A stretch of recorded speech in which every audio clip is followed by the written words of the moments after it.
Well, hey again. So, in 2020, this past year, we have gotten used to doing things just a little bit different, right? We Baptists can actually change. We've had to change all kinds of things for 2020. So we're going to do something just a little bit different today. I'm going to do a little sermonette, and afterwards there's going to be questions which you can discuss together as a congregation. So we're taking a look at new beginnings, fresh starts. So let me ask you a question. Can you reset your brain? Can you reset your mind?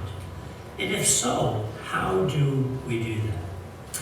Well, I believe we can. I really do believe that we can reset our brains. In fact, the Bible talks a lot about renewing your mind, which is a good thing.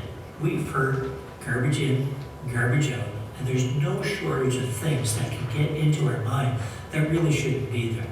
Whether it's gossip, or whether it's a crude joke, or whether it's someone speaking bad about something, or whether it's television, social media, there's all kinds of things that can get into our mind. And once that's into our mind, that can really affect our thinking. And so we do need to do a cleansing every once in a while. We need to make sure that we are resetting our brain. Did you know that your feelings are set by your thoughts? That makes sense, right? How I feel has a lot to do with what I'm thinking. Do you find it easy to think positive thoughts when you're upset? No. You see, feelings are affected by our circumstances. They're dictated by our emotions. They're dictated by the things that are going through our mind. Sometimes when we're feeling good, positive things can come out of our mouth. Positive things are in our mind. And so really these things do affect us greatly. But how do we respond? How do we think? How do we reset the brain when we're feeling depressed and discouraged and bored and unhappy? So another question would be is this: do you allow your feelings to control your thoughts? And when you think about that, often the answer is yes. Often I let my feelings control my thoughts. And that's natural, that's very human, but Scripture tells us that there is another way. 2 Timothy chapter 1, verse 7 says this: For the Spirit God gave us does not make us timid, but gives us power, love, and self-discipline. The call to Christian maturity is to discipline our thoughts and discipline our emotions and to find the balance that Jesus himself had. Jesus balanced his thoughts, his actions, and his feelings while here in his earthly ministry. And we know that right thinking leads to right actions, which leads to right feelings. Let me repeat that again. Right thinking leads to right actions, which leads to right feelings. Wrong feeling leads to wrong thinking, and thus leads to wrong actions. We'll discuss that in just a few moments. But that should make sense, right? Again, Scripture shows us another way. Philippians chapter 4, verse 8 through 9 says, Finally, brothers and sisters, whatever is true, whatever is noble, whatever is right, whatever is pure, whatever is lovely, whatever is admirable, if anything is excellent or praiseworthy, think about such things. Whatever you have learned or received or heard from me or seen in me, put it into practice, and the God of peace will be with you.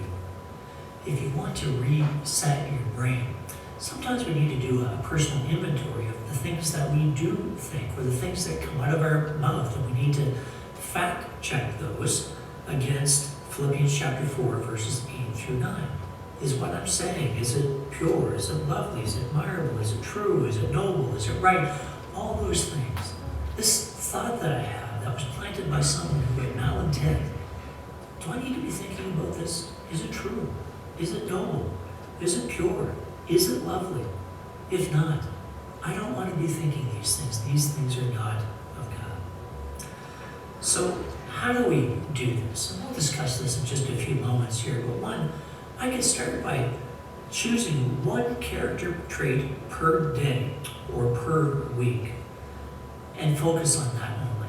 So as our guide here, Philippians chapter 4, verse 8 through 9, the first one is, whatever is true. And I'm going to take this week and I'm only going to focus on that one thing. I'm going to fact check the things that I do and say, the things that I'm around. Is this true? Is this right? Am I speaking truth? Am I thinking truth? Am I around the truth here? Am I around the things that speak to me the truth? And practice that all week. And then the next week you can take whatever is noble. Are the things around me, the things that I'm thinking, the things that I'm hearing and seeing, are these things noble? And when I start doing that, I start taking a look at the things that are inputting into my mind, and through my eyes, through my ears, and through my experiences here, are these things true? And take one of those and do it one a week. I realize that there's quite a few here. There's 7. And so if I do that, it's going to take 7 weeks. And some of you are like, no, I want to get this done now. Well, you can. Take one a day and just focus on that. And by the second day, you're focusing on 2 things. And by the third day, you're focusing on 3 things. And so as we do these, it's, again, a spiritual exercise. It's a spiritual discipline. Another thing that we can do here is this. Remind yourself throughout the day that you need to do a personal checkup about how well you're using these traits. Just throughout the day, okay, all right, I need to remember I'm focusing on what is true. So how is my day going? How are the people around me speaking here? And how am I, sometimes we can't get rid of the people around us that may be speaking things that are untrue or not noble or not praiseworthy here. But we need to go throughout our day to make sure that these things aren't affecting us adversely. All right, so another exercise might be this. Take a look at the opposite of that trait. So, of course, the opposite of true is false or lie. And so by countering that and saying, what is false around me? Is this a lie, or is this a falsehood here, or is this not necessarily a truth that I need to be around? You also do a quick search. If you don't have a Bible commentary, you can use the Google now. You can just go on Google and just punch in scripture and true, and it will list all the different scripture verses that focus on things that are true. And so the other thing we need to do, and this is where it becomes a spiritual exercise, is that we need to bring God into our conversation as well. God, what is true in my life? God, can you bring things to mind that maybe I'm not even thinking about? The things that I'm so used to around me that I need you to remind me. Shine a light on some things and convict me or bring me to an awareness of the things around in my life. And ask God to just prompt you to things that are wrong, things that need to be right. Now, not only do we need to have a conversation with God, but we also need to have a conversation with other Christians as well. It is good to be paired with someone or a small group of Christians that can kind of give you some feedback. And so you can ask them, are there things in my life that are not true, they're not noble, they're not pure? Give me some feedback on that as well. I do believe that we can reset the brain. We can reset the mind. And I do believe that many of us in our society today, when it comes to Philippians chapter 4, verse 8 through 9, that test, this world is filled with so many things that are contrary to that. So the whole idea of resetting our brain is kind of resetting our focus on God, the things that are good, pure. It is a spiritual exercise.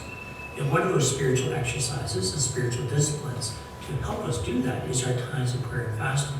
Again, it's input in, and that affects what comes out as well. All right, I've listed a number of questions, and so you're going to go into a time of questions and answers, and I do hope you have some fun with that. And thank you for your flexibility in doing this as well.